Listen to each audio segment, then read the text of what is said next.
Would you sign that bill if it gets to your desk? I do want to. Here's what I want. We have nothing to do with Epstein. The Democrats do.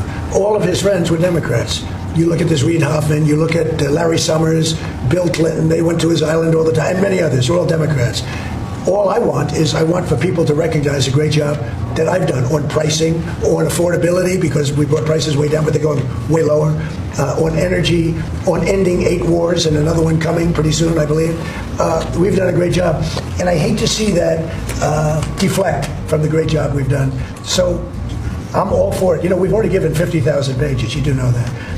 Unfortunately, like with the Kennedy situation, with the Martin Luther King situation, not to put Jeffrey Epstein in the same category, but no matter what we give, it's never. What I just don't want Epstein to do is detract from the great success of the Republican Party, including the fact that the Democrats are totally blamed for the shutdown.